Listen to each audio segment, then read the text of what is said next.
Hey guys, how you doing? Welcome to Get Forked. I'm your host, Shownuff. As always, with me is my co-host, Bruce Banner.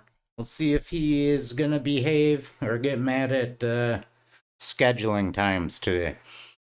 So today we're gonna look at a game, and this is again part three: why you never give up in chess. And sorry that it's dark, it's raining out, so I don't feel like turning on the light. So the video's a little dark, but we can deal with it, right? I hope. uh so here we go. Karo Khan, this is standard knight and pawn out. Generally they take and you take. If they don't take, generally you take this pawn to attack the knight, but he brought out this bishop to defend it. So I don't do that. I bring out my knight, he brings out his knight, targeting this with two things. I bring my bishop out to develop it and also pin the knight to the queen. He takes, I take, he takes, I take. Get my queen out and about. Uh, now these are kind of, I don't know, just standard stuff. He's attacking my weaknesses very well, doubling up pieces on him. So he's playing really well, I think. Now I do notice at this point he has this battery lined up coming down here. I'm not scared. I go ahead and cast. Actually, maybe I didn't notice that and I was scared, but this actually isn't that scary, even though it looks like it, because when this bishop comes, when this bishop comes, there we go. He brings the knight. Again, he's very into like doubling up pieces on one piece and attacking weaknesses and stuff. So he's playing well. Anyway, he brings this, and this is why it's not scary, because you can just move your king over and okay, I guess. I mean, it's a lot of pressure. Like this is a lot of pressure, but it's not actually a real threat. It's just heavy pressure, I would call it. So this is where I make a mistake, and this is why this video is part three of never give up in chess, never resign. Because I missed this. It was my third game today, and the first game or two, I definitely play bad. Sometimes the first three, I'm just like not paying attention, half asleep, whatever. And yeah. So I get my queen taken. Now at this point, a lot of people would just resign, but instead what you want to do, especially when you have a lot of pieces left, you know I have two rooks, two bishop pair, and a knight, and I'm actually up a piece minus the queen, right? Because I have the bishop pair and a knight. He just has the bishop pair and two rooks and a queen, so he's up, but minor pieces I'm up. So I move this up attacking the bishop. He brings this in to attack my weak piece. Again, very good at attacking my weaknesses, undefended pieces and pawns and stuff. So I take and I let him take my bishop. And now he's targeting this. So I bring my bishop back to defend the pawn on g5. He brings this over again, targeting a weakness with two pieces, right? With the pawn and the rook. He pushes that. And instead of taking, I pushed this up because I didn't want him bringing up his pawns in a pair, was my thinking. Also, let's see. So he brings this up trying to get me to take this free pawn so that this becomes undefended and he can encroach in my area. So instead of taking that, I move my bishop to defend both these. With the idea of moving my rook behind this knight and then hopping the knight here to attack both pawns. That was my idea. He moves this back.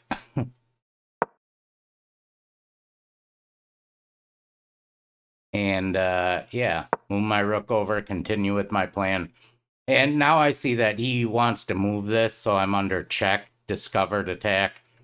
And I noticed this, so I bring up my pawn to attack this because if he moves up one, I can take. If he moved here, I don't know what I would have done, but he continues with his plan, which I think this was a mistake. And I go ahead and take, and then he takes with this instead of taking the knight. I almost think he should have taken the knight, but I don't know. I haven't reviewed the game. So I continue with my plan, attacking both pawns. And now he moves this rook up, gonna come over here and try to do the same plan as what I think he was gonna do. And at this point, I notice that the bishop is protecting this square. And maybe he just misses this. And so I tried to do this move after I saw this as quick as possible. Because the longer you wait on a move, he's scanning the board too. And then maybe he would see that attack. So these type of moves I want to do quick. So I take the pawn. He does move over here, which is a mistake because I can just take. And now I'm looking at this point, I'm like, okay, I'm winning. I have both his rooks. I have a bishop and a knight. My pawns are okay, even though they're kind of scattered. Actually, they're not that okay, but anyway. So now he has no real threats. Now I'm the one threatening.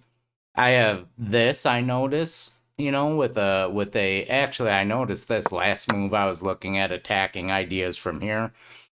Before this move, right here, I was like, okay, if he does take that, I take, then I have this check, I have this defending, right? I have back rank mate potentially. So my idea after this, a couple moves ahead, was to check this. He'll have to move, and then maybe I do something. I don't know.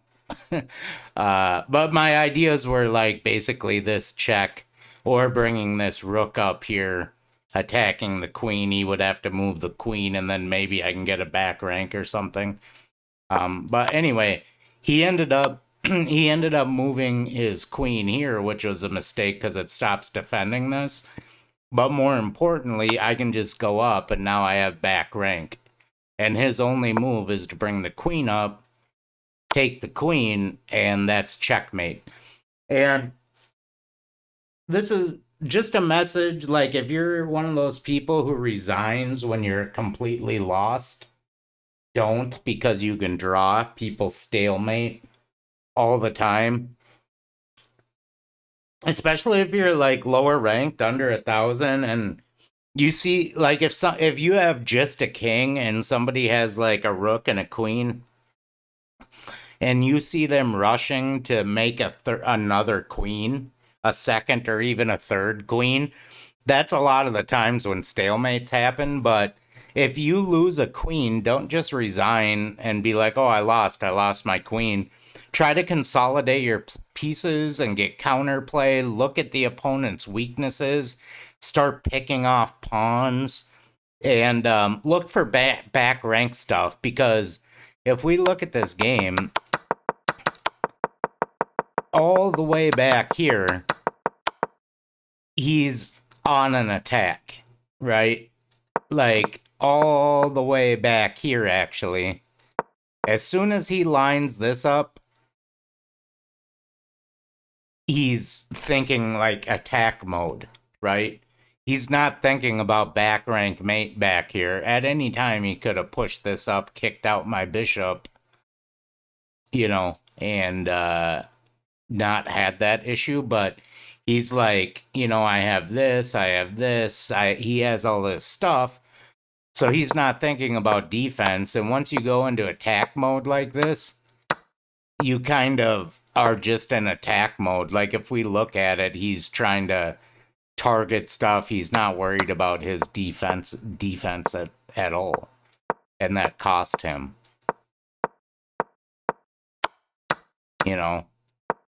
And at this point it's turning. Like I'm now the one, I would say, right here, especially with more initiative. So again, just remember defense even when you're on an attack. And if you do lose a queen, just stay calm. Consolidate your pieces, target weaknesses, and look for counterplay. That's it, guys. Just want to share this game. Never give up. Never give up.